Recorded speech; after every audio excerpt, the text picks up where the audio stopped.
Hi friends, ஒரு சின்ன video. நேற்று இங்கே நல்ல ஒரு காற்று மழை. பாருங்கள் என் செடி எப்படி உடஞ்சிருக்கு அப்படின்னு. இந்த மாதிரி இது லாகர் ஃபீல்டுங்கிற ஒரு பிளான்ட்டு காலையில் வந்து பார்த்தா இந்த மாதிரி உடஞ்சிருக்கு. இது காற்று மட்டும் காரணம் இல்லை, நம்மளோட கவனக்குறைவு. இந்த கேஎஸ்சியில் வாங்கின பிளான்ஸில் எல்லாமே டேகை கட்டியிருக்காங்க, வயரை வச்சு டேக் கட்டியிருக்காங்க.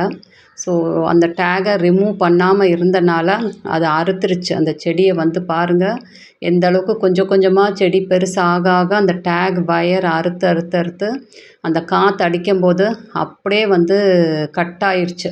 இன்றைக்கி காலையில் எல்லா செடியும் செக் பண்ணும்போது எல்லாத்துலேயுமே இந்த பிரச்சனை இருக்குது. பாதி பாதியாக அறுத்து அறுத்து வச்சுருக்கு அந்த டேகு. யாரெல்லாம் கேஎஸ்சியில் பிளான்ட் வாங்கினீங்களோ கண்டிப்பாக அந்த டேகெல்லாம் ரிமூவ் பண்ணிவிடுங்க.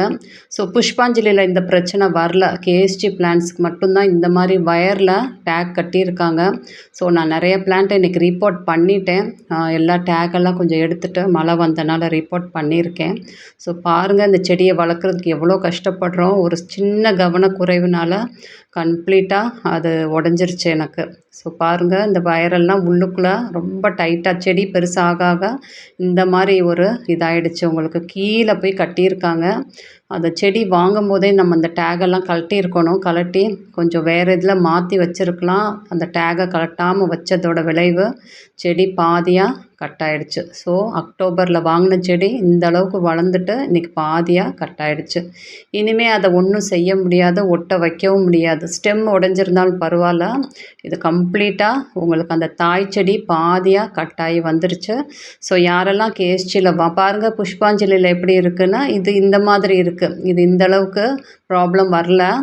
இருந்தாலும் எல்லாத்தையுமே நம்ம எடுத்துடணும். எடுத்துட்டு லூஸாக வேறு ஏதாச்சும் சணல் கயிறு அந்த மாதிரி வச்சு தான் கட்டணும். இதை ஏதாவது அறுத்துருச்சுன்னா கஷ்டம். கேஎஸ்சியில் வாங்கினவங்க இந்த மாதிரி பார்த்துக்கோங்கப்பா. நீங்கள் ஆல்ரெடி ரிமூவ் பண்ணியிருந்தீங்கன்னா நல்லது. நான் எதுக்குமே ரிமூவ் பண்ணாமல் அப்படியே வச்சுட்டு இன்றைக்கி ஒரு பெரிய செடி போயிடுச்சு, கையை விட்டு போயிடுச்சு.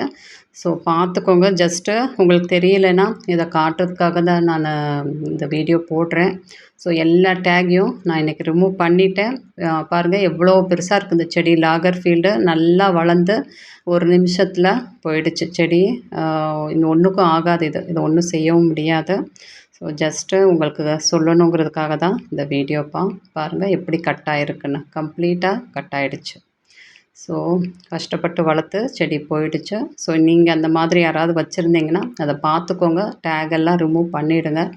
ரிமூவ் பண்ணால் தான் உங்களுக்கு இந்த பிரச்சனையிலேருந்து சரி பண்ண முடியும். இல்லைன்னா இவ்வளோ தூரம் வளர்த்துட்டு செடி ஒன்றுக்கு இல்லாமல் போயிடும். Thank you friends.